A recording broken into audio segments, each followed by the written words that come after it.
அன்பு தமிழ் சொந்தங்களுக்கு வணக்கம். இந்த திமுக அரசு கொஞ்சம் கூட மனசாட்சியே இல்லாம மத்திய அரசையும் பாஜகவையும் எதற்கெடுத்தாலும் குறை சொல்றாங்களே, இவங்க மனசாட்சியே இல்லாம தமிழக மக்களுக்கு என்னவெல்லாம் வஞ்சகம் செய்யறாங்கன்னு இனி நாம தெரிஞ்சுக்குவோம்.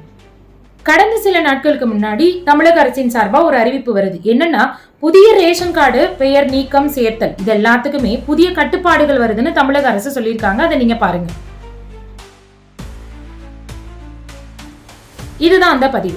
இப்போ இதுல என்ன சொல்ல வர்றாங்க அப்படின்னா, இந்த புதிதா ரேஷன் கார்டு வாங்குறவங்க பெயர் நீக்கம் சேர்த்தல் இதெல்லாமே முதல்ல கால வரையறையின்றி எப்ப வேணாலும் விண்ணப்பிச்சுக்கலான்னு இருந்தது.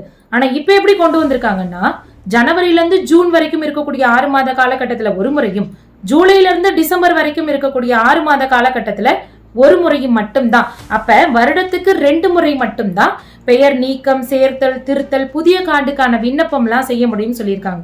இதுல இருக்க முழு சூட்சமத்தை நீங்க புரிஞ்சுக்கணும். எதற்காக தேவையில்லாம இந்த கெடுபிடிகள் விதிச்சிருக்காங்க இதை நம்ம தெரிஞ்சுக்கணும். 2021 மே மாசம் ஐயா ஸ்டாலின் அவர்கள் முதலமைச்சரா வர்றாங்க தமிழகத்திற்கு. அப்படி அவர் முதலமைச்சரா வர்றதுக்கு முன்னாடி தமிழக மக்களுக்கு அவர் கொடுத்த வாக்குறுதி, நான் முதலமைச்சரான பிறகு தமிழகத்தில் உள்ள அனைத்து குடும்ப அட்டைதாரர்களுக்கும் உள்ள குடும்ப தலைவிகளுக்கு மாதம் ரூபாய் 1000 வழங்கப்படும் அப்படின்னு சொன்னாரு. 2021ல அவர் முதலமைச்சராகி செஞ்சாரனா செய்யல. 2022ல செஞ்சாரனா செய்யல.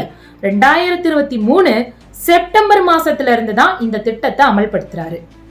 சரி, அமல்படுத்தின பிறகு என்ன நடந்தது? அமல்படுத்தினதுக்கு அப்புறம் கூட்டு குடும்பமா இருந்த அத்தனை பேரும் தனி குடும்பமாகறாங்க. எதற்காக? ஒரு குடும்பத்துல 2 குடும்பம் 3 குடும்பம் இணைஞ்சு வாழ்ந்துட்டு இருந்தாங்க. அப்ப தனி ஒரு குடும்ப தலைவிகளுக்கு மட்டும்தான் 1000ன்றப்போ அத்தனை பேரும் சேர்ந்தா ஒரு குடும்பத்துக்கு 1000 வரும்னு கூட்டு குடும்பம் முதல்ல கலைக்கப்பட்டுச்சு. அந்த கூட்டு குடும்பம் கலைஞ்சி அவரவர்கள் தனித்தனியா ஒரு கார்டு வாங்க வேண்டிய நிர்பந்தம் வந்துச்சு. அதற்கு மக்கள் தயாரானாங்க. அதே சமயத்துல புதிதாக கல்யாணமானவங்க ஒரு பக்கம் அவங்களுக்கு புது கார்டு வேணும்னு தயாரானாங்க. இப்படி போயிட்டு இருக்க சூழ்நிலையில 2021ல இருந்து மக்கள் புது கார்டுக்கான விண்ணப்பங்கள் அதிகமாச்சு. 2022ல இருந்து பார்த்தா மாதத்துக்கு 50,000 வரைக்கும் மக்கள் விண்ணப்பம் செஞ்சிருக்காங்க. 2021 2022ல 50,000ல இருந்து 30,000 பேர் விண்ணப்பிச்சா மாசம் 20,000 வரைக்கும் 30,000 வரைக்கும் புது கார்டுகள் கொடுத்துட்டு இருந்திருக்காங்க. ஆனா இப்போ விண்ணப்பிக்கிறதுலயே தடைகள் கொண்டு வந்தா மட்டும்தானே விண்ணப்பதாரர்கள் குறைவாக முடியும். விண்ணப்பதாரர்கள் குறைவானாதானே மாசம் 1000 ரூபாய் கொடுக்கறத குறைக்க முடியும். இப்ப வர்ற ஆய்வுப்படி கருத்து என்ன சொல்லுதுன்னா, முதல்ல 50,000 அளவுக்கு அப்ளை பண்ணாங்கன்னா 30,000 கார்டு கொடுத்தாங்க.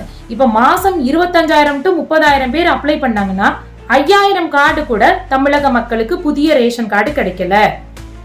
அப்போ தமிழகத்தில் உள்ள பெண்களுக்கு புது கார்டு கொடுத்தாதானே 1000 ரூபாய் பணத்தினுடைய பட்டியல் அவங்களுக்கு இன்னும் நீளும். அது மட்டும் இல்ல, ஏற்கனவே தமிழக மக்களுக்கு 1000 ரூபாய் பணம் கொடுக்கறேன்னு சொல்லி கிட்டத்தட்ட 2.5 வருஷத்தை கடந்தாச்சு. இந்த 2.5 வருஷத்துல குறைந்த மகளிருக்கு தான் கொடுத்துட்டு வர்றாங்க.